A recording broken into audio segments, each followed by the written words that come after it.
Dan, we're having some Radicom right now. Can you repeat your last call, please, for PDRS? Yeah, same problem with the pan unit, cannot pan to the right. If you've got a view, well, you probably don't, but currently I'm at positive 180, trying to get to 195 and won't go further right. Just keep this camera view. Once you get in position, we'll take a look and see what we can see.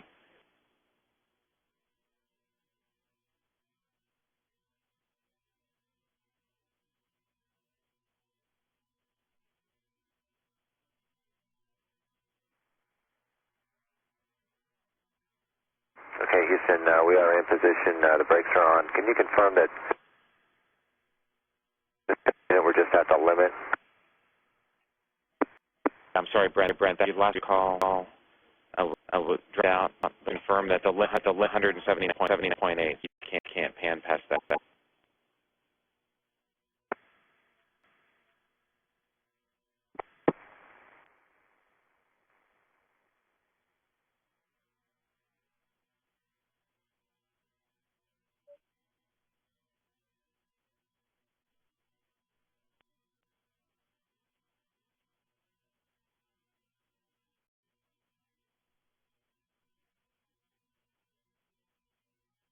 This is Mission Control Houston now with the view on the Space Shuttle Atlantis using the orbiter boom sensor to take a look at the outer surfaces.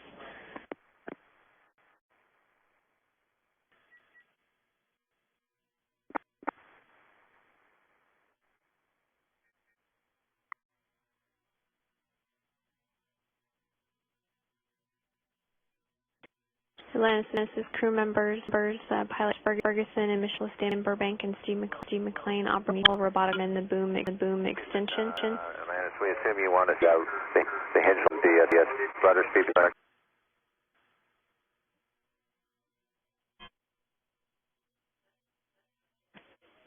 That's correct, Brent. You can just rather than having to be tied to this pan tilt value, if you can just try and get us a view of that, we'd appreciate that. Okay, it's okay with you. We're going to go orbital loaded and fly the arm to get you what you want. It's sort of on the way to low hover anyway. Yeah, we agree, and that's exactly what we were talking about down here.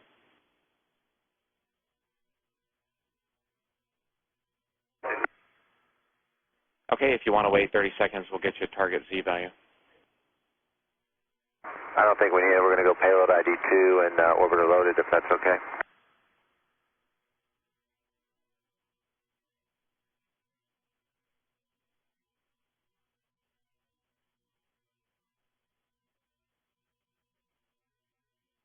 Sounds like a good plan.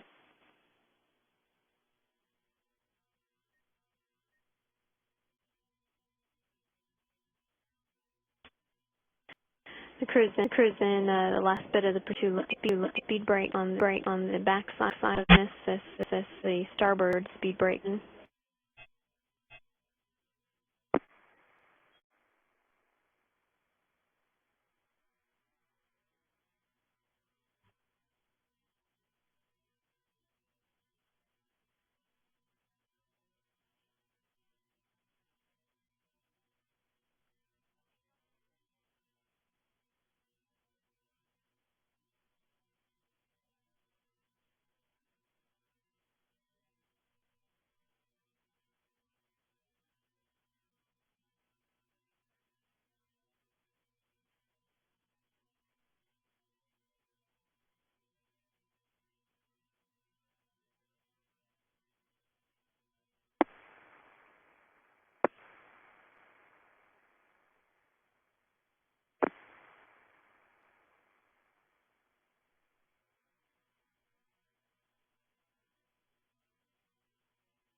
In Atlantis, Houston, we see the reach limit. We were expecting that, and if you can stand by here, we'll see if this view is good enough.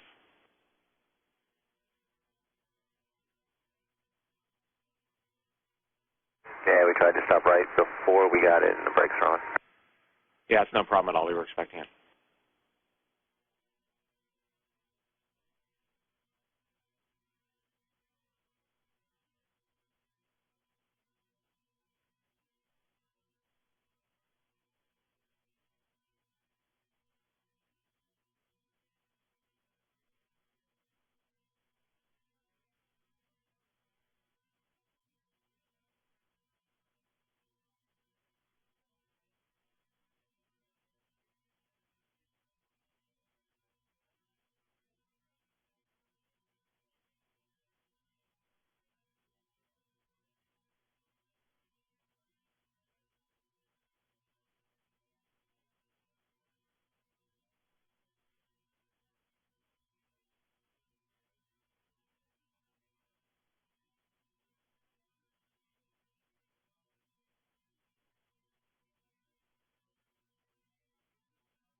Atlantis Houston with some words for OBSS.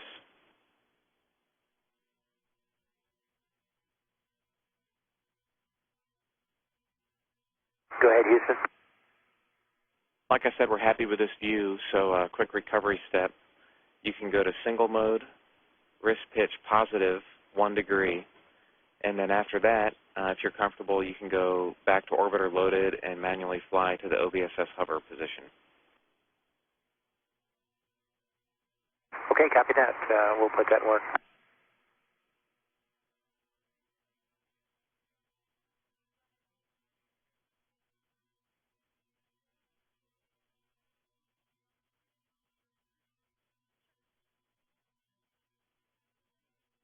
This is Mission Control Houston with the view of the starboard speed brake on the Space Shuttle Atlantis with the shadow of the camera and sensor system on the end of the orbiter boom sensor system that is used to be conducting additional inspections of the outer surfaces of Atlantis.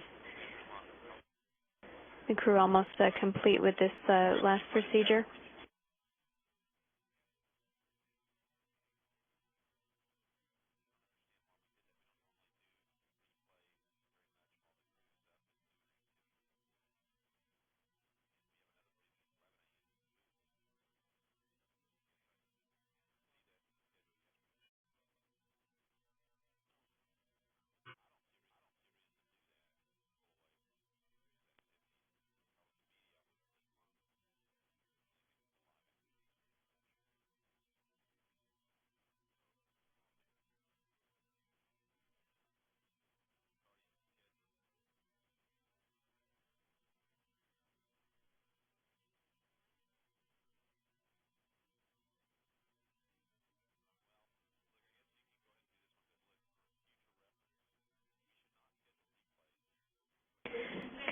Coming up here in a moment here on NASA television, we'll replay the mission status briefing that was held at 7 a.m.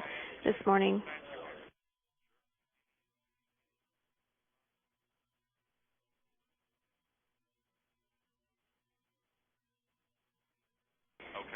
That briefing was held about an hour ago with Lead Space Shuttle Flight Director Paul Dye for STS-115 and the Entry Flight Director Steve Stitch.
Good morning and welcome to today's STS-115 mission status briefing.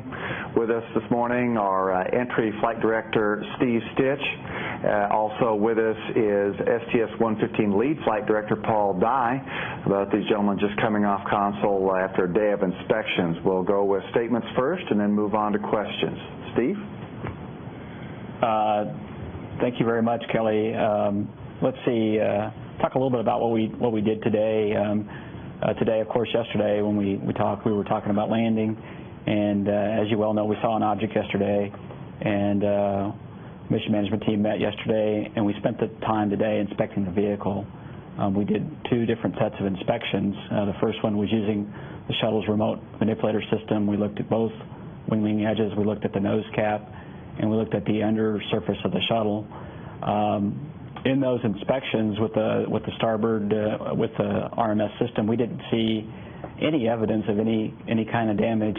About the only remarkable thing we saw was that the gap filler on the starboard ET door and the little piece of shim stock on the port ET door was no longer there. So far the inspections are going well. When we left the control center, we were in the middle of our inspections with our orbiter boom sensor system, which we were doing just to get a little bit more confidence in a couple of the areas of the vehicle, primarily the elevon area in the back and then the rudder speed brake. Those are a couple of areas that we exercised yesterday with the FCS checkout, and so we're going to spend a little bit extra time checking the vehicle. And that's a brief summary of what I have, and I'll turn it over to Paul and see if he has anything to add. Not much more, Steve. I was very impressed today. The crew got up ready to work. They clearly were well trained to go out and do things. They pulled out their PDRS, and we got right into a complex set of procedures that they'd never seen before. But you never would have known it. It was just as if they had done those procedures many times. That was both for the PDRS and for when we brought the OBSS out easy later on. Like Steve, I didn't see anything that was particularly anomalous from what we've done so far, and I expect the crew is going to be finished and ready for Steve to bring them in tomorrow. Okay. With that, we'll go ahead and start with some questions here at Johnson Space Center. Please remember to state your name and affiliation. Gina Sinceri, ABC News. So everyone's buzzing about these three objects that we're seeing. I guess I kind of want to put that into some kind of perspective. How common is that kind of occurrence outside the payload bay when you have things floating around the shuttle? I mean, we're all buzzing about it, but is this a common or uncommon occurrence that we're witnessing over the last couple of days? Paul or Steve? Well, I'll tell you, I've been flying these shuttles for as long as we've been flying shuttles, and it's not uncommon to see little pieces of things floating out. A lot of times it's ice, a lot of times it's a little piece of lint. It's amazing how something in bright sunlight can look much bigger than it really is. So it's very hard to identify what those little things might be. I would say it's not a particularly uncommon thing when you're concentrating cameras in sunlight, looking out in the payload bay and looking outside to see small objects floating away. A follow-up, if I may. Steve, are there any other anomalies that you're working outside of clearly the examination of the shuttle and its thermal protection system? Any other issues that you're working today? No, the shuttle continues to perform beautifully in terms of the system. So the plan for today, we'll go ahead and complete the inspections on the exterior of the vehicle. If we don't see anything anomalous, the mission management team will meet today at 9 o'clock, and I fully expect if the vehicle, if we find no problems with the TPS, then we'll deorbit and land tomorrow. Just to add to what Paul said about the debris objects, typically, you know, when we open the payload bay doors on the first day of the flight, we will see objects that perhaps were left there during processing come out of the payload bay. It is a little bit unusual to see objects maybe this late in the mission. Atlantis did go through OMM before this mission, orbital major mod, and so it had been down for a while, a lot of processing at the Kennedy Space Center. We did do an FCS checkout, or flight control system checkout, yesterday. That does put quite a bit of vibration on the vehicle. A lot of crews come back and report that when we go check that flight control system to make sure that the hydraulics will bypass if we get a bad command, what we're testing is that the system will work if we get a bad erroneous command out.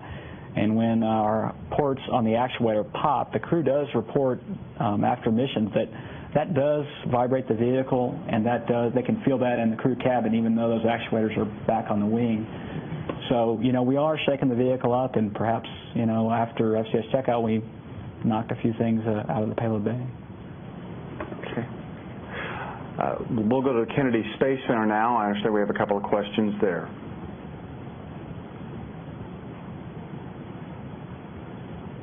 This is Jay Barbary with NBC News. First, Steve, the shim stock that was on the ET attached door, I believe you said that you saw before and it's no longer there. Could that have been the co-orbiting object that we saw yesterday? And for Paul, have you any idea of the number of pieces of space debris up there that NORAD is currently tracking? Well, let's see. I'll start with the first question. That's one of the things we're looking at right now. At the object that we had yesterday, we're making estimates of how big that object was. Unfortunately, we didn't have a good range measurement, so it's very hard to figure out exactly how big that object was that we saw with the cameras. So certainly it is possible it's a shim stock, but it's not a one-for-one correlation right now because we just don't know the size of that object. So it's a possibility, but we're taking it one step further and doing the inspections today to make sure that there's no other critical piece that we've lost. And I'll let Paul answer the number of objects. Thanks, Steve. You're the ex-FIDO. I think the NORAD catalog is somewhere around 8,000 objects that they track, but that number goes up and down frequently, and I couldn't be remembering last year's number, so it's in the thousands. All right, thank you. Thank you. This is Tarek Malik with Space.com and Space News. I just had a crew question for Paul. Wayne had mentioned yesterday, of course, that a Thursday landing plan would depend on the crew's I guess stamina or energy level by the end of this day. And it seems like they've been pretty ahead of schedule and well rested. I'm just kind of curious, I guess, what's your estimate, your gauges on I guess how rested they were, how they performed during, I guess, this unplanned inspection. I thought they performed really, really well today, and are still performing well today. They sound good. They sound rested. They sounded eager. They're, as I said, they're jumping into procedures that they've never seen before, and they're doing them perfectly. So I really am very confident that they're going to be in good shape. Assuming we get them to get them to bed on time, which I think we will. I think they're going to be in great shape. Okay, I understand that's all of our questions at Kennedy. Any further questions here? Steve, I think you brought with you some landing track charts. Would you like to, before we close the briefing, go ahead and go over to tomorrow's landing opportunities?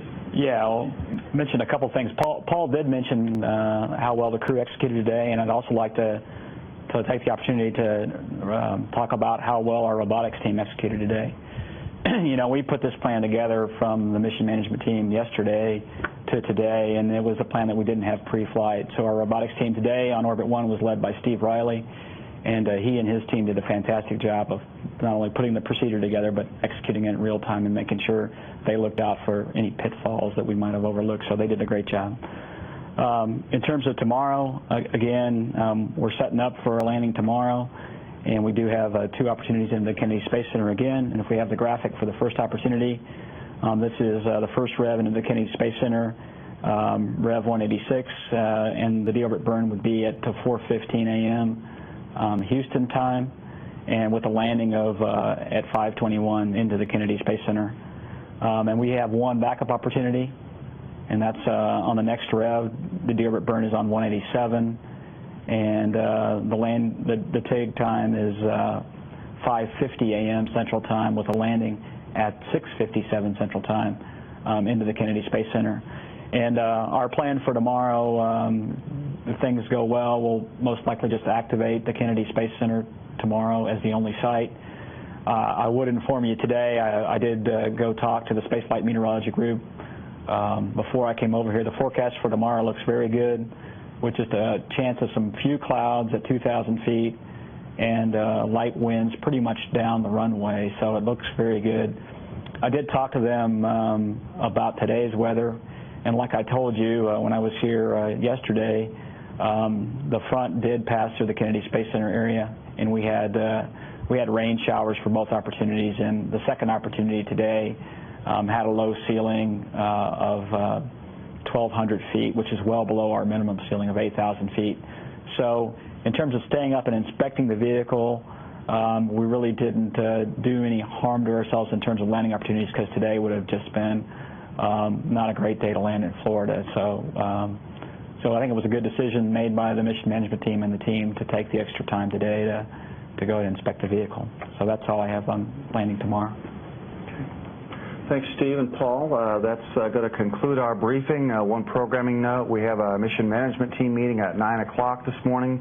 That's the start of that meeting. At this point, we're carrying a post-mission management team briefing at 11 a.m. With that, we'll go Central Time, and with that, we'll go back to the coverage of today's Orbiter Boom Sensor System survey of Atlantis' exterior surfaces. Thanks for coming.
This is Mission Control Houston back with a live view at the Space Shuttle Atlantis with the Orbiter Boom Sensor System camera showing the undersurfaces of the orbiter.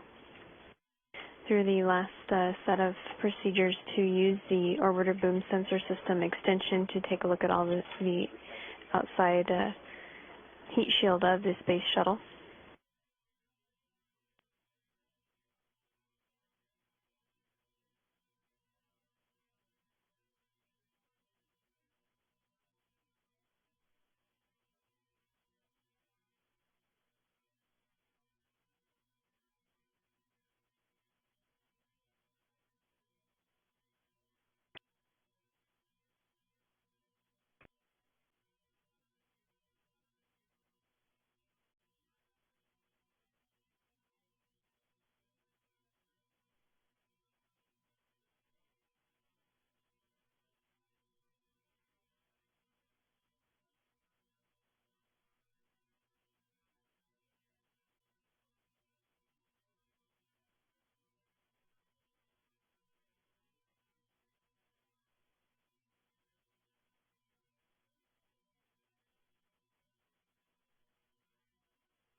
Atlantis Houston for video playback.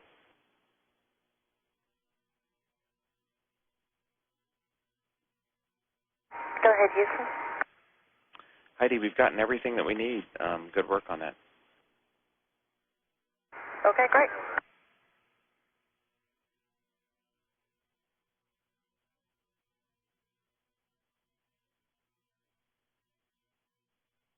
The crew on board the Spatial Atlantis has completed the extended survey today using the orbiter boom sensor system with the final playback of some video that wasn't downlinked live here to the mission control.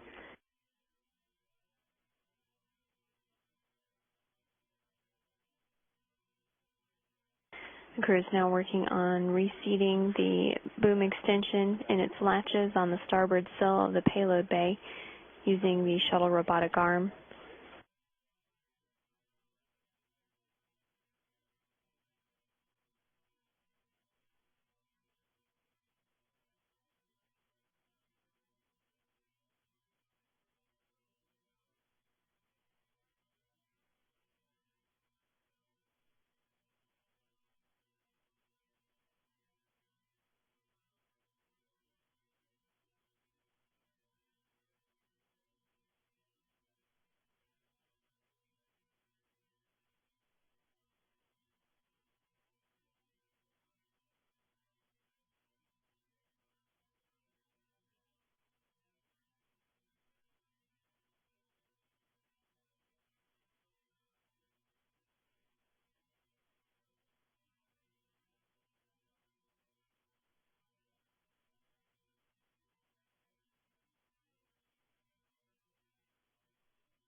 And Houston, we have the same aft micro switch indication this time. We see that, and that was expected.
With the orbiter boom sensor system surveys complete, the Spatial Atlantis is maneuvering back to its normal orbiting attitude after being in a unique position to enhance the lighting for the surveys.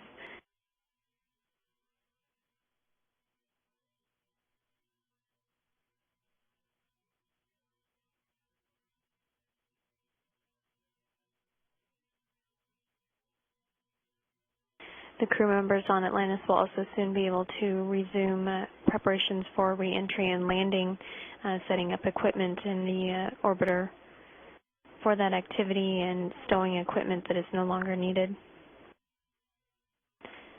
Astronaut Heidi Piper reporting earlier that the equipment for the wing leading edge sensors was deactivated as planned, with that equipment no longer needed.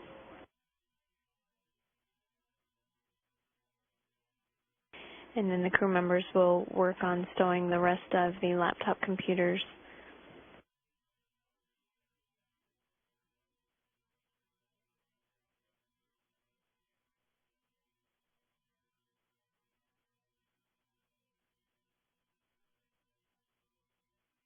Except for one laptop computer left on until tomorrow morning before landing for any last minute work. The crew working on stowing the orbiter boom sensor system and then the space shuttle robotic arm, and then we'll power that system down. And stow the KU band antenna, which provides the video downlink capability to mission control.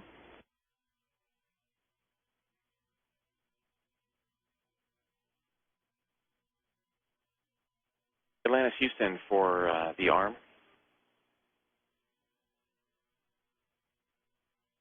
Go ahead. Yeah, can we get rate to Vern, please?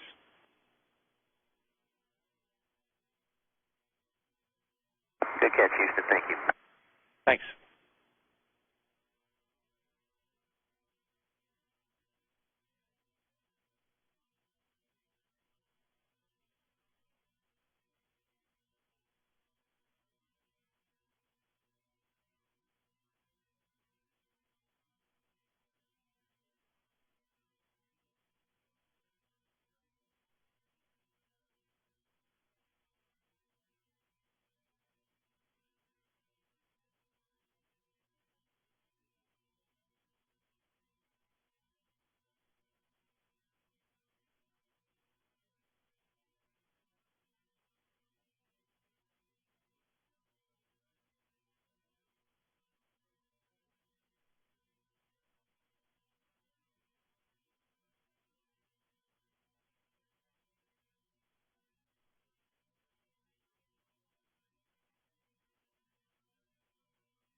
The PDRS, or Payload Deployment and Retrieval System officer here in Mission Control, reports that the orbiter boom sensor system has been latched in place on the starboard sill, and the space shuttle robotic arm has detached from the boom and is now in the pre-grapple position just above the boom.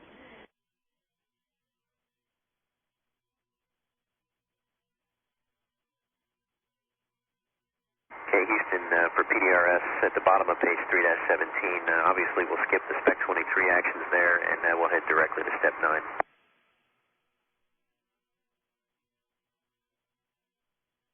And we copy and concur, Fergie. We're ready for step 9.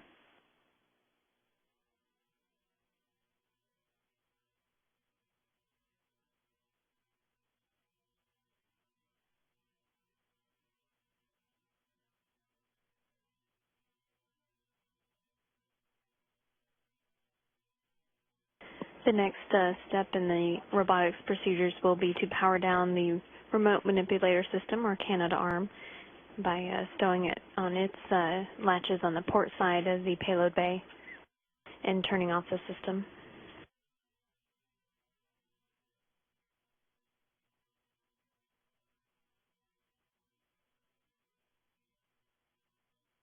Atlantis pilot Chris Ferguson and astronaut mission specialist Steve McLean scheduled to continue with that power down of the Canadarm.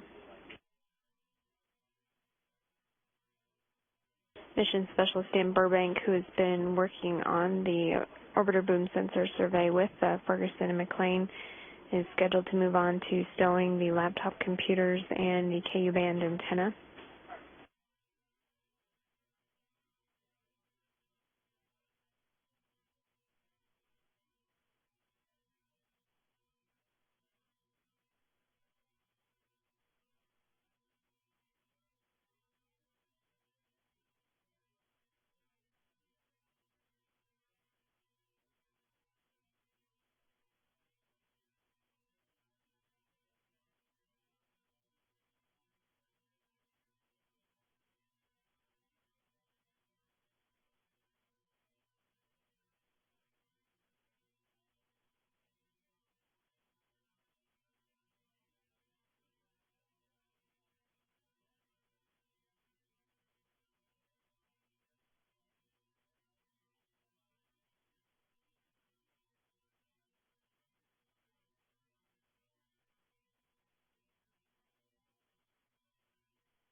These graphics show the spatial robotic arm being placed back in its latches on the port side of the payload bay, as these graphics are generated by real-time information and data from the spatial Atlantis for the robotics operators here in Mission Control.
and we're ready to work arm this power down if you are. And we're ready for that, and remember to do the full procedure.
This is Mission Control Houston, now watching a graphical depiction of the Space Shuttle robotic arm being placed in its latches on the sill of the payload bay, going through the RMS, or Remote Manipulator System procedure, power down procedure.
This is Mission Control Houston, continuing to watch a graphical depiction of the Space Shuttle Atlantis and its robotic arm.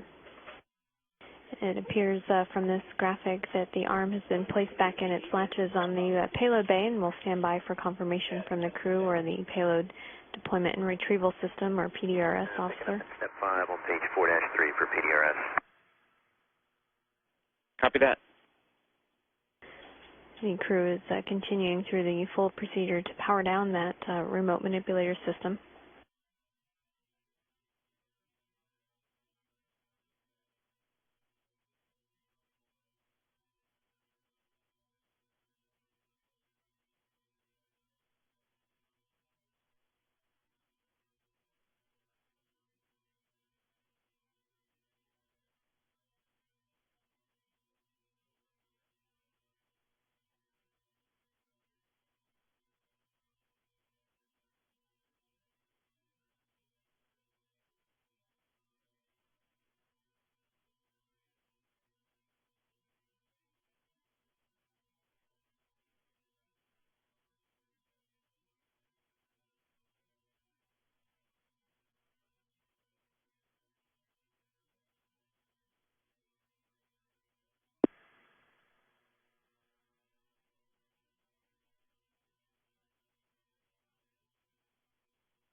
Houston Atlantis starting the supply water dump through the FES.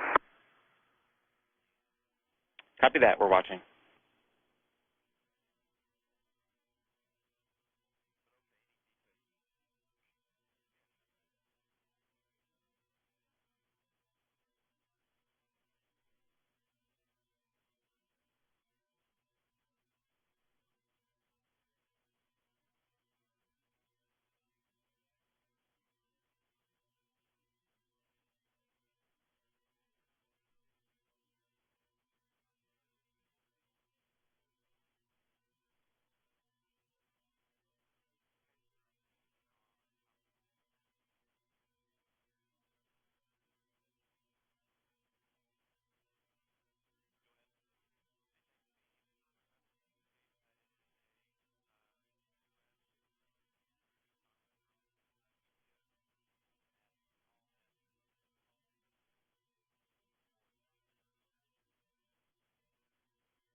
Houston for power down in step 8. We're wondering if you want any cameras or lights left up. Stand by 1.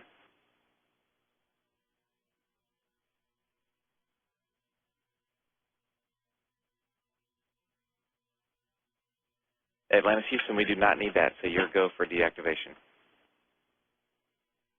Okay, copy, thanks.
Atlantis, Houston for maneuver.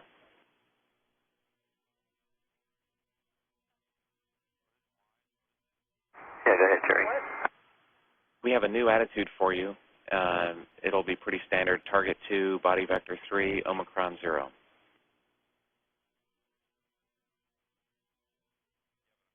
Okay, target ID 2, body vector 3, Omicron 0. Good readback, and we'd like to pass on from our robotic flight controllers, especially for Fergie, Dan, and Steve. Fabulous job today. You guys continue to make very difficult things look easy. Yeah, we appreciate that, Terry. It was a long day. Thanks.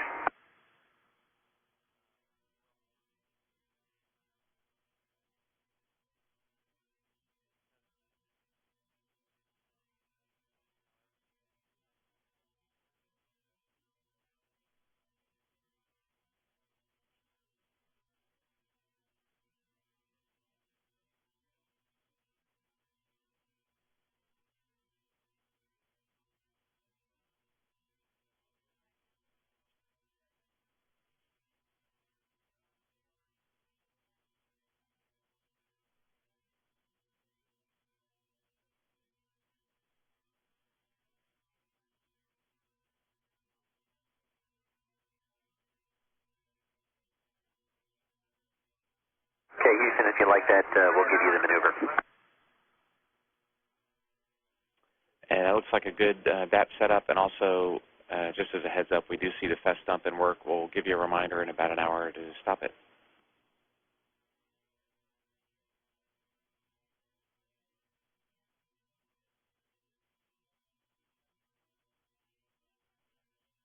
Yeah, go ahead, Terry. We'll take a reminder on the fest dump.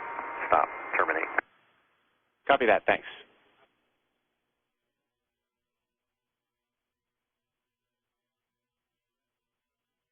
On board the Space Shuttle Atlantis, the robotic arm operations are complete with the remote manipulator system, or Canada arm, powered down.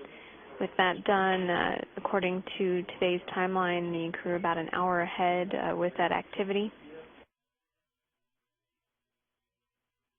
The Space Shuttle Atlantis will be maneuvered back into the normal orbiting attitude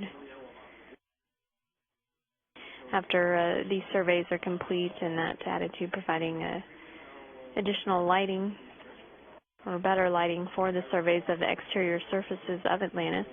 Those surveys complete with the shuttle robotic arm itself, where it could reach, and additional areas with the orbiter boom sensor system 50-foot extension.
Atlantis, Houston for timeline.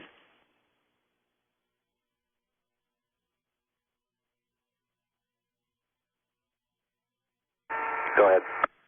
Yeah, there's a few items on your timeline that we can get going on early. Before we get started there, message 129 Alpha is your entry summary timeline, and we just wanted to make sure that you had 3 copies of that printed on board before we take down the PGSEs.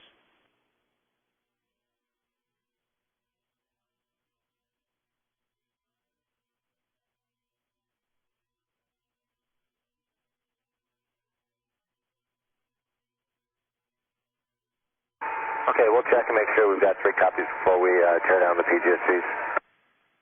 And that's just to protect for possible wave-off days. We've got those all printed out. Do you have the entry summary for tomorrow on board? It is on board.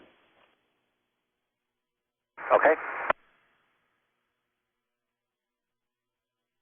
And just for the timeline, the KU stow, PGSC stow, color printer stow, and the WCS ops, you can do all of those now if you'd like to get ahead of the timeline. The one thing we want to do on time is the entry cooling config. Okay, WCS ops are complete. As soon as you tell us you're done with KFX, we'll tear down the PGSCs and the printer. We will get one last print on the entry summary, so we have 3 or 4 copies for tomorrow for everybody, and we'll do that, and then we'll get started on doing that and the KU stuff. Copy that, Brent, and we're done with all of our stuff, so as soon as you have printed out what you want to print out, feel free to tear down the computers. Sounds great, thanks. And we have some news for you. If it makes you feel any better, both of your deorbit opportunities today would have been no-go. Ceiling is 600 feet at Patrick right now. Let's hope it gets better by tomorrow. You know, we're just pretty optimistic about getting into Kennedy either tomorrow or the next day, so, you know, that's encouraging. And, you know, today was a long day, especially for Fergie and Dan, but, you know, you do what you need to do, and we hope you guys got the data that you're looking for. We did get all that data, and we really appreciate it. I know, like I said, they made something very difficult look easy, but MMT is meeting right now as we speak, and they're going over the video that you guys sent down, so we appreciate it. Hey, whatever we understand, and you know, everybody's trying to do the right thing, so we're happy to do what it takes. Sounds good. We appreciate it.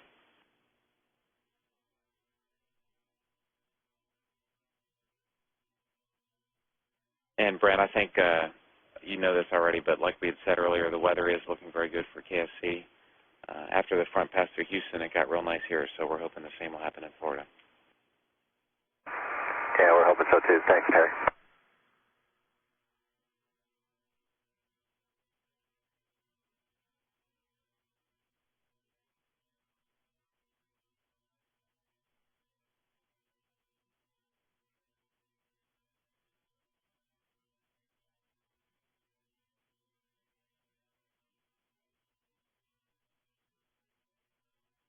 Astronaut Terry Virts talking with Atlantis Commander Brent Jett on board the Spatial Atlantis about the final preparation for landing on board the shuttle today, with some teardown of the laptops and other equipment that is no longer needed, with the completion of the survey on the outside of the Spatial Atlantis.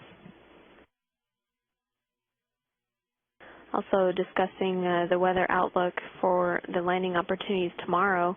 There is a cold front that is currently passing through central Florida that should be located in South Florida on Thursday, and conditions at the Kennedy Space Center will improve after that front passes through this morning.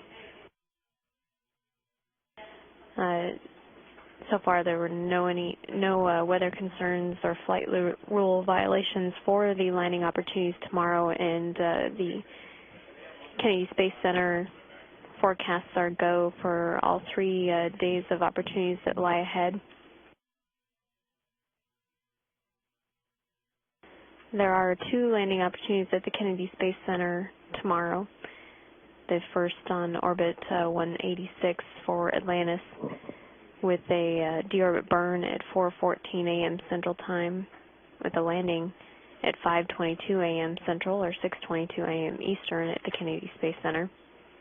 The second opportunity, if that is needed, is on the next orbit, the orbit 187, with the deorbit burn at 5:50 a.m. Central and landing at 6:57 a.m. Central or 7:57 a.m. Eastern.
Astronaut Terry Burtz also mentioned that the MMT, or the Mission Management Team, is meeting now with that scheduled meeting at 9 a.m. Central. As such, our next post-Mission Management Team briefing is on the schedule for 11 a.m. Central Time for now. We'll stand by for the conclusion of that meeting for that briefing here on NASA television.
Over inside the International Space Station, the Expedition 13 and 14 crew members are conducting a handover.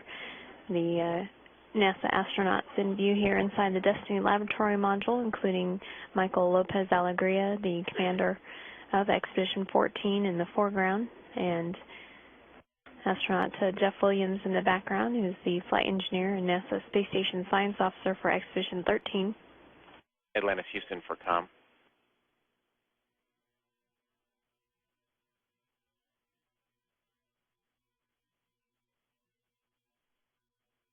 Also in the background in the Unity node is American spaceflight participant Anousheh Ansari, who arrived with Lopez Alegria and cosmonaut Mikhail Churin on board the Soyuz spacecraft this morning for the handover operations of Lopez Alegria and Churin, with Williams here and Expedition 13 Commander Pavel Vinogradov.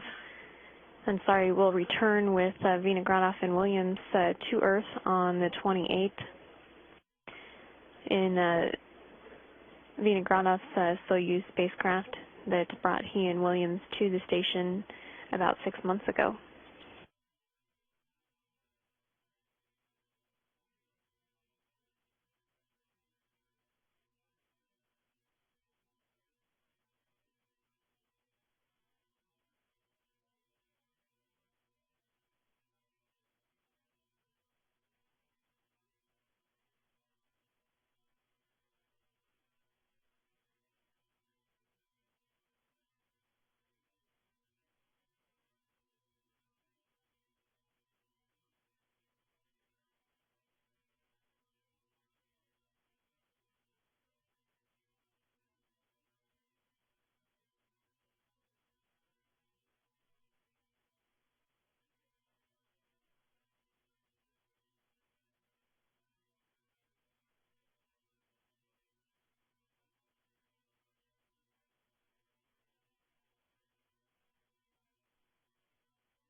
Москва, МКС. СЛБ-1. MCC Moscow, ISS on SG-1. Да, Паш, отвечаем. Go ahead, Pavel. Коля. Koля, I have a question regarding tomorrow's activity or the day after tomorrow. What is the date today? Oh, it is the 20th. Then it is going to take place the day after tomorrow. Anusha,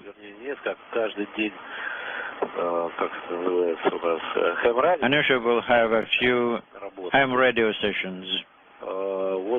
So I've reviewed two radiograms, and there is a requirement to set up respective channels.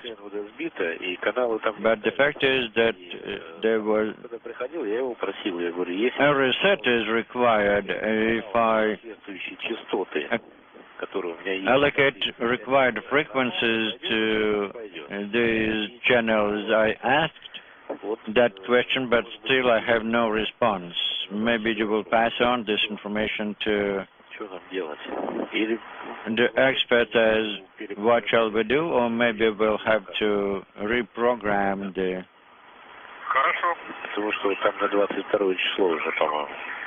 the system, because actually it is going to take place on Friday.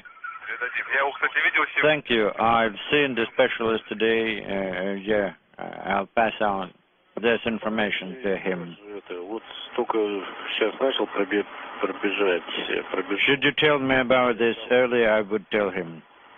I couldn't do it earlier because I've just finished reviewing the radiograms. All understood, Pavel. We'll pass on the information. Okay, thank you.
Okay, we copy that, and that makes sense. Thanks for the update.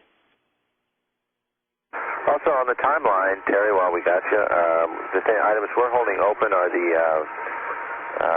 supply water dump through the fence termination, which we show coming up here in about 5 minutes or so, or on your call, and then we're also showing KU stow, and those are the only 2 items we show open on the flight plan.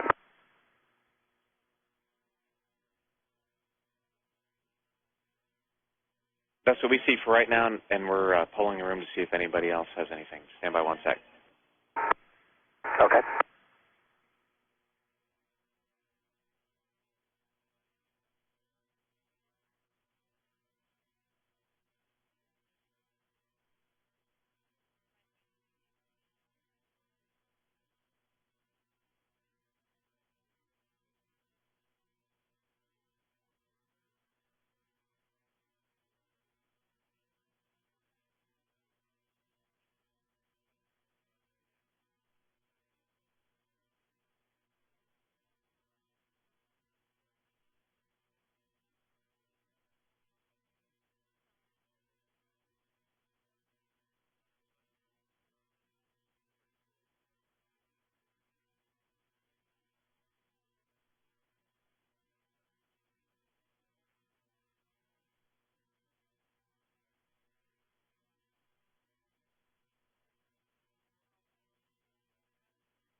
And Atlantis Houston, sorry for that delay, Brent. We just checked with everybody, and what you said was correct. And we're going to have for TCS, the Z-axis latch, we think we're going to be ready for that in about 30 minutes, and that's why we asked you to keep the Doug machine up.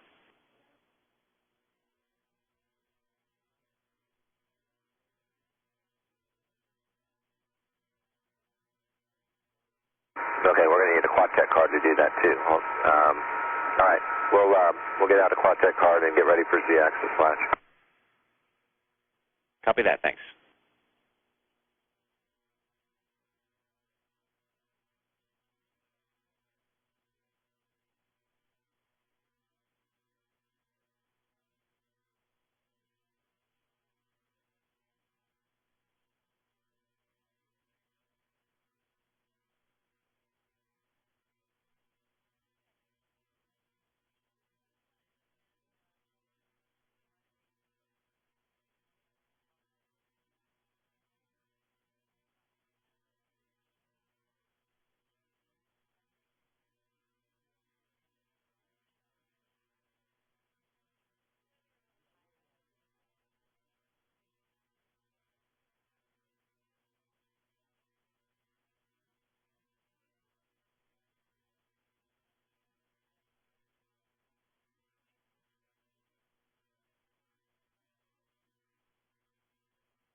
This is Mission Control Houston, the crew on board the Space Shuttle Atlantis, touching base with the team here in the Space Shuttle Flight Control Room to work out the rest of the day's plans with a few more activities planned today to prepare for re-entry and landing tomorrow.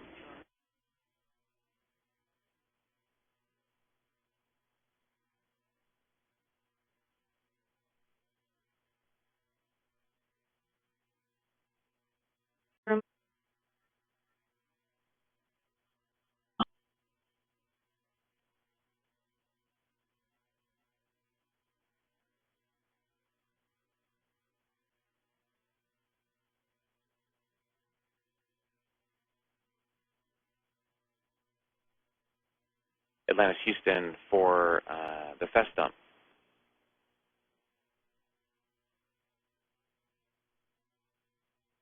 Go ahead. Yeah, we'd actually like to delay that about another 30 minutes. It turns out that we had a little bit more water than we thought, and we'll give you a call for the terminate time. Okay, we'll set a timer for 30 minutes, but we'll expect your call. Sounds good. It'll be around 11 days even, like I said, but we'll give you a call.